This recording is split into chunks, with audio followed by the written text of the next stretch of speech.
Hello, I'm Dr. Pierre Samaan. It's great being back with you. We're continuing in this process of learning and growing, talking about parenting with purpose. I've had my difficulties in parenting, and Linda, my wife, as we were raising our two boys. It's not easy, yet somehow we got by, and you'll get by as well if you're working on it now, or perhaps you're looking back and thinking, well, could I have made some changes? And if you're a grandparent, you're thinking, well, let's see, we got to fix that over there. Navigating that journey with confidence, that's what we want to do, and we want to do it with love because that's important. Well, I first want to bring up my new book, Unmasking Addiction, keeping that in the forefront of my mind. The holistic approach is the approach that I took in writing this book. The book addresses addiction recovery holistically, so we're not just talking in a secular way, we're talking in a spiritual way as well, integrating mental, emotional, physical, and spiritual aspects. Because it's the spiritual aspects that since they've discovered, really years ago, they learned that when they added the spiritual into recovery, addictions recovery, and we're talking whether it's substances or behavioral, it doesn't matter. When they added the spiritual aspect into it, the success rate just skyrocketed. This comprehensive approach appeals to readers seeking a well-rounded and complete path to recovery. So I hope you get the book. If it's going to be helpful for you, perhaps you know someone that may be helpful for you, you might want to get it for them. And I'm enjoying going through it myself with clients, chapter by chapter, and it's stirring things up. It's causing them to think more deeply into that area.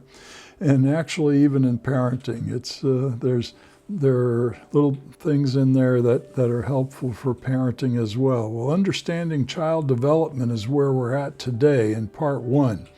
Parenting insights into children's psychological, emotional, physical, and spiritual stages. You know, they talk a lot about the other stages, not so much about spiritual, so we're going to get into that as well. What's a parent's least favorite development stage? What do you think it is for you? I think it was all interesting and challenging. The least favorite, well, according to this, when kids reach the I know everything phase, right before the can you drive me stage, is the least favorite. They know everything, so you can't tell them anything, but you can make suggestions and maybe you're planting seeds that they'll be able to use later. And by the way, can you drive me here? Can you take me here? I want to do this. I want to do that. Well, as children grow, they thrive. If they're raised good, if they're raised properly, they're going to thrive. They're going to do well. So as children grow, each stage of development brings those new capabilities and challenges shaping who they become as adults. And we want to shape them properly. And we all have in mind the right way to do it. And we read this book, we read that book on parenting, and we say, yeah, I'm going to do it this way, or I'm going to do it that way. And this may work for one parent, this may work for another parent. You do what works, whatever's best, whatever's right. I was thinking the other night, if you just do what's right, instead of what feels right, well, it's more than likely going to turn out right, and then the feelings are going to catch up. And it's no different for parenting. If you just do it right, and you may not feel right about it, but if it's the right way to do it, the feelings are going to catch up, and suddenly you're thriving as the children are thriving. By understanding these stages, caregivers, educators, counselors, and pastors can support children effectively, ensuring they mature into healthy, well-rounded individuals. So we're going to take a look at the stages of development, which is going to cover psychological development, emotional development, physical development, and spiritual development. Of course, we can only get into little tidbits and all of this in the videos, and I'm adding this into my books on parenting with purpose, so they'll be in there in a lot more detail. Psychological development, though, is so important in children. It involves that cognitive growth or thinking, getting to think properly, and it helps them with social relationships and their personality, their function and how they interact. Keep in mind that we're born with a temperament, and that temperament's like a foundation of the house. It's the way it is, it's there, you're not going to change it, and it's there for a purpose, to make the house strong and to give the house a sturdiness that it's not going to fall apart in the wind and all that. It gives it a strong structure to set on. And then you have the character, which are the struts that build the rooms in the house. And then you have the personality, which is the roof of the house that covers the house. And it's the personality that you tend to see when you're driving into a development. And I know up here in the Atlanta area, we have these developments with the hills and all that, and you pull in, you don't see them on the highway, and then you pull into this area, and here's the development, and the first thing you see are the roofs. You don't really notice the houses themselves, you see the roofs because you're looking down at them usually. And as you see the roofs, you go, oh, those are pretty roofs. Some developments have colorful roofs, and others have, standard type roofs. But that's what everybody sees as the roof, and that's the personality. That's what everybody sees. And if the personality is put it on a good character, a strong structure, a temperament, it's steady. So when there's stress, when the wind blows and there's stress, it's stable. When there's difficulties, if the stages of development haven't been so good, if dysfunctional parenting, dysfunctional family, traumas, and environment, other circumstances may occur where the foundation is the same, the temperament, what you're born with, the gene makeup, we might say, then the struts may not be as strong, or there might not be enough rooms in that house, enough walls, enough of a strength for the personality to be on top of. And when the wind blows, here we got this mood swing going on. We got this swaying occurring with the personality. The personality keeps changing. You never know. It's unpredictable. You never know what's going to be going on. One thing happens and it's going this way. So we got to go back in and strengthen the character. We have to identify what's wrong and fix it. And sometimes it's developmental issues that maybe we can't go back there to change, but we can do some work on it, fixing this up and fixing that up, making this wall stronger, putting in another support that will help strengthen the roof, the personality. Before you know it, when the stress occurs, now the personality's stable. It can handle that added stress. So cognitive growth, social relationships, personality formation, all proceeding in distinct stages influenced by genetic and environmental factors.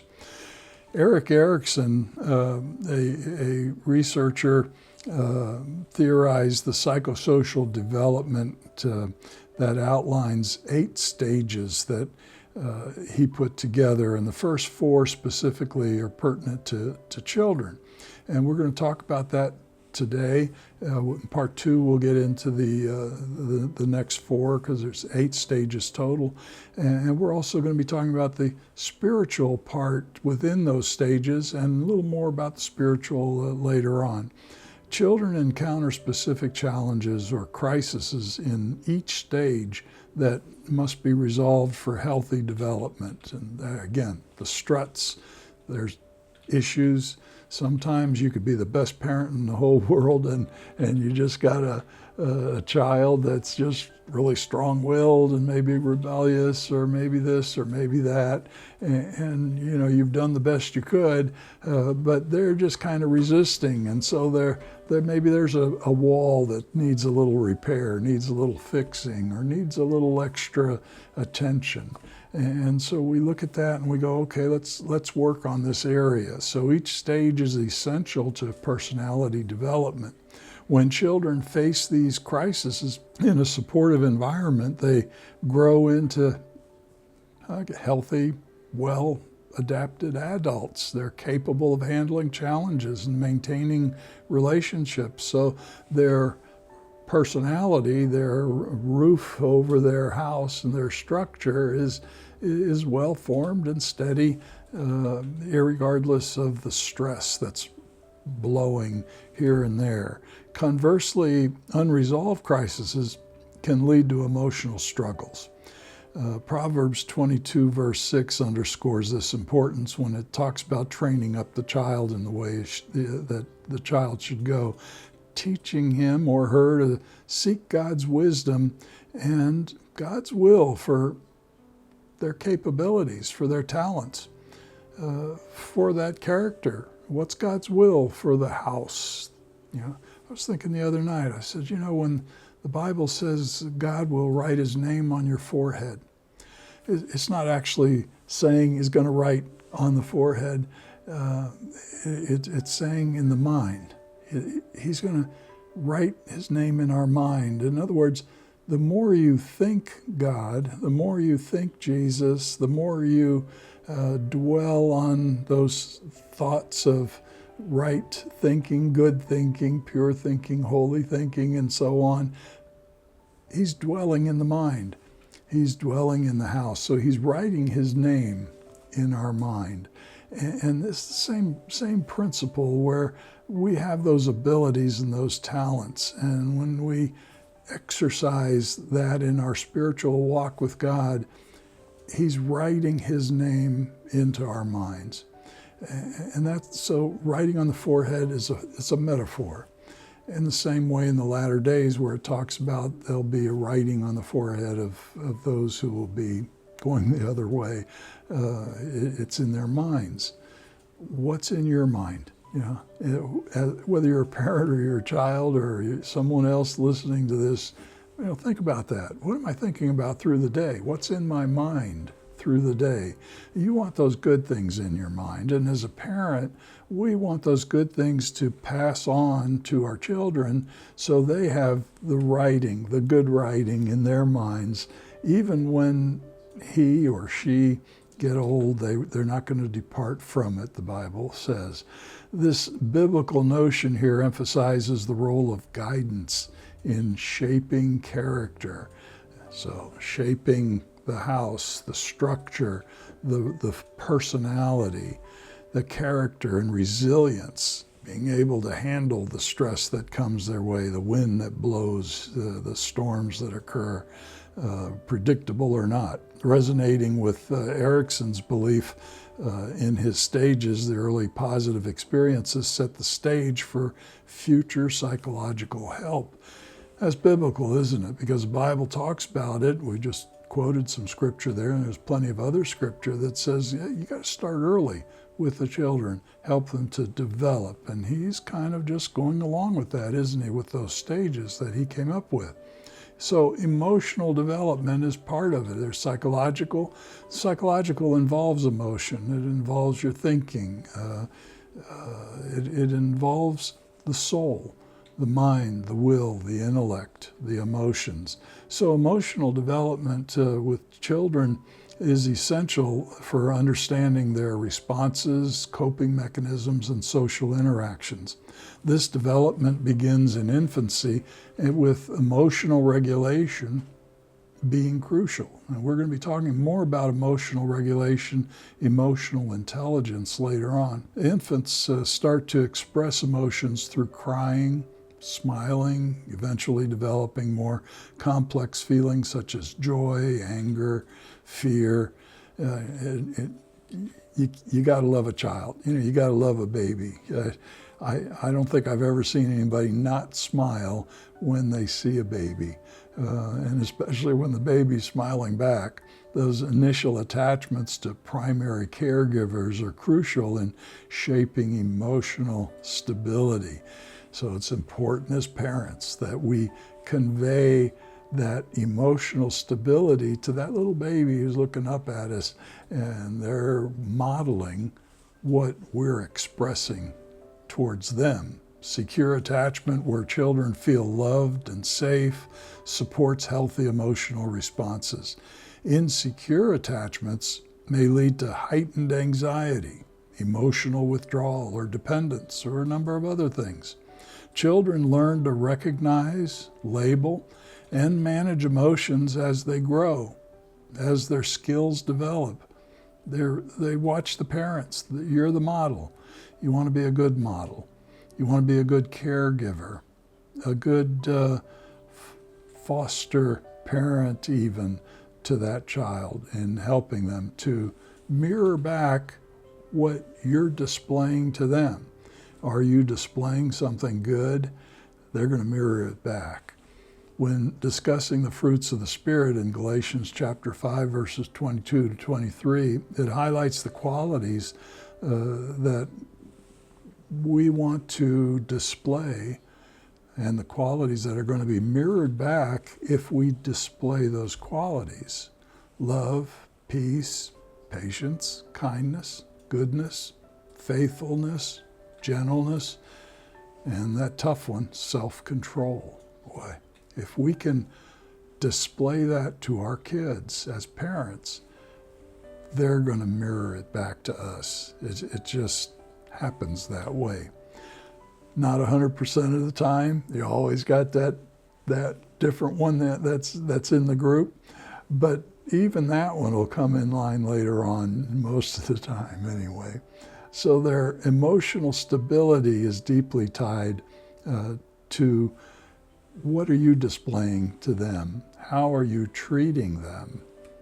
They're going to model that. So Erikson's theory, prominent developments in psychosocial theory of emotional development, consisting of the 8 stages that I mentioned earlier. Each stage involves a psychosocial crisis or conflict that must be resolved to promote healthy growth. And we're talking about this because it's important. When you realize that with each stage, it's going to influence the next. If you fully develop a stage, you're more than likely to, the next stage is more than likely to develop. If you don't fully develop a stage, the next stage, it's being hindered in fully developing. So it's lacking. And if it's lacking, the next stage after that isn't getting all that it could, and it's going to be lacking even more. So you can see with each stage, if there's difficulties with the first one, there's more difficulties in the next, there's even more in the next. Well, you got a problem going on that's growing, it's getting worse.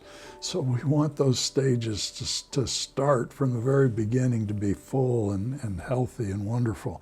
So this approach emphasizes the compatibility of Erikson's stages, which is, it's biblical. It's a biblical worldview. I mean, it fits with what the Bible teaches us, making them valuable tools, the stages valuable tools for even in Christian counseling, we use these stages.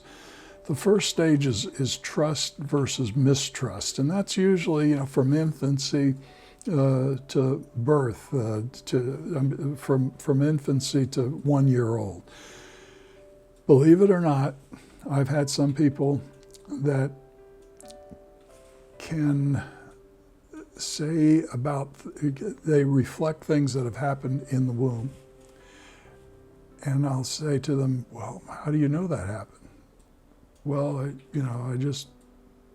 I just believe it. Oh, okay. Well, you know what? Let's ask your mom about that, or your dad. Did that really happen? What went on there? Maybe share what you just shared with me.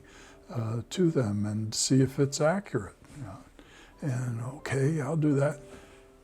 They'll call mom or dad who might live, on the other side of the country or the other side of the world. And, I have this distinct memory, but I know it didn't happen. I feel like it happened when I was in the womb, and this and that. And so I've had a number of clients where it was confirmed by the parent or the uncle or the grandparent. Yeah, how did you know that? You weren't supposed to know that. It's uncanny, we could say, or it's spiritual. A lot of things we don't know, but those kinds of things can happen. So we're even influenced, and I'm bringing that up not to stir anything there, but to say, even in the womb, it's important as a parent to display healthy parenting to that infant that's growing in the womb. And when we do, there's a good chance that they're going to be even better when they first come out.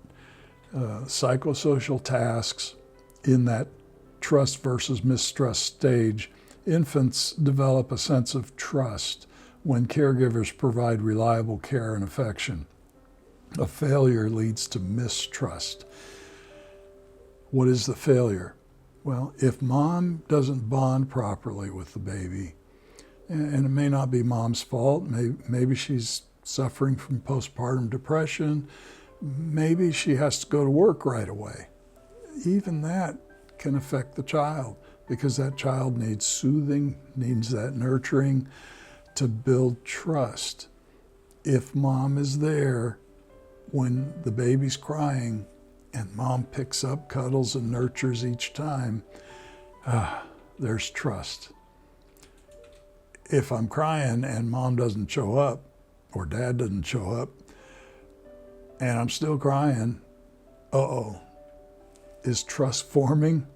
It's not a conscious thing, it's an unconscious thing. There's distrust is forming, actually. Mistrust, as it would say here in the stages. So the foundation, or the biblical perspective of this, is the foundation of trust parallels the biblical call to trust in God's faithfulness. And we see that in Psalm 22, 9-10, that reflects this dependency.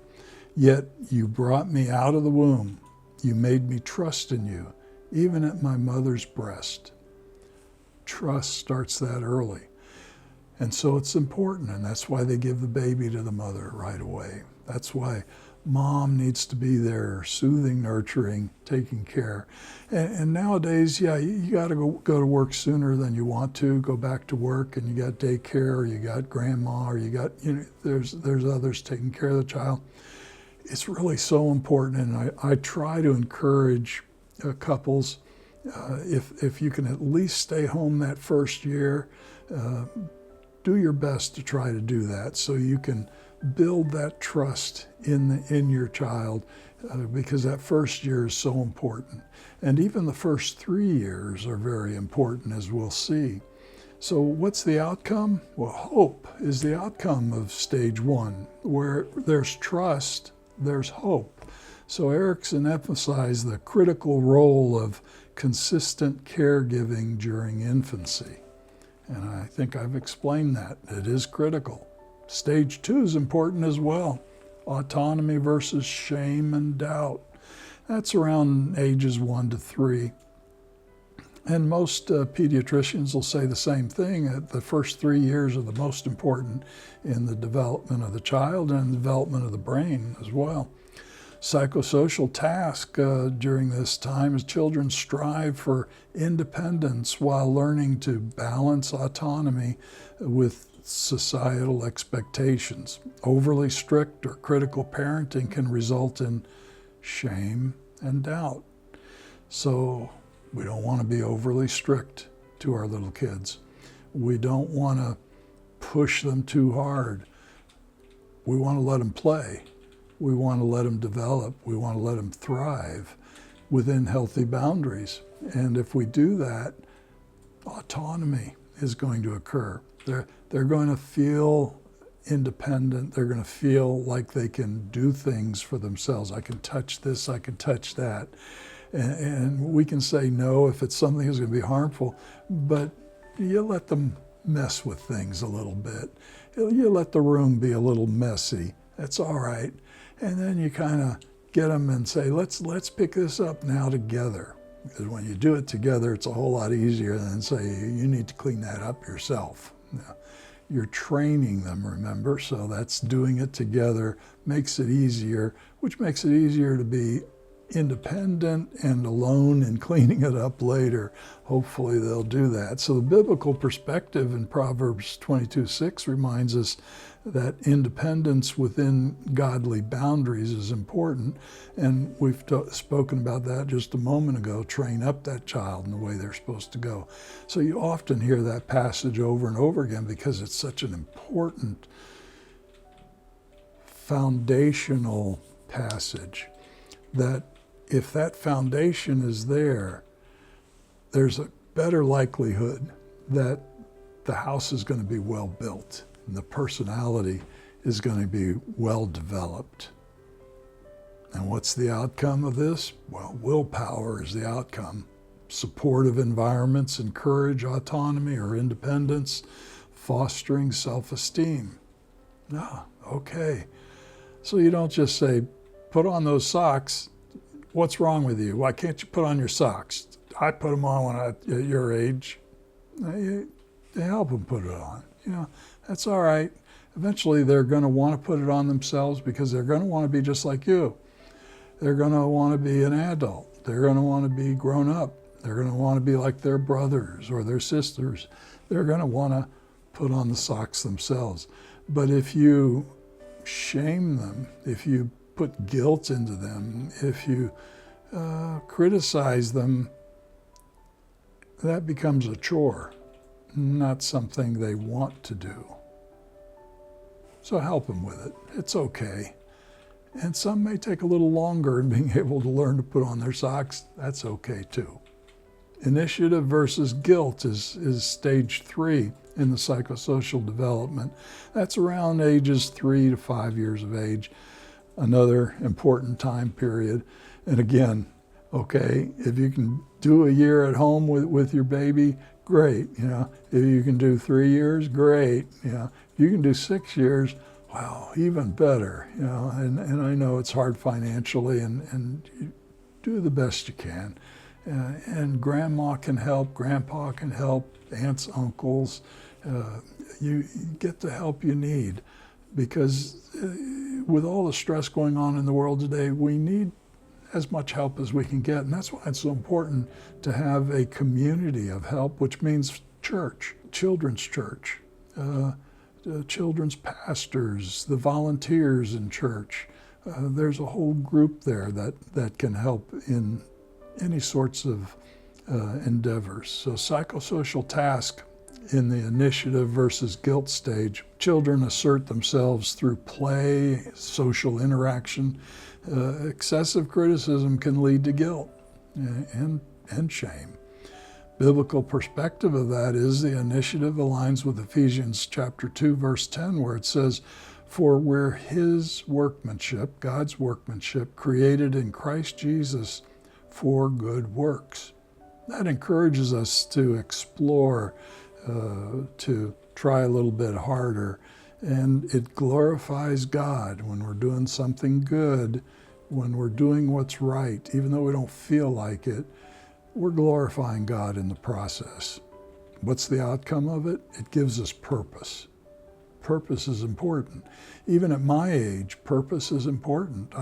I need to have purpose in the day that gets me up in the morning and gets me going.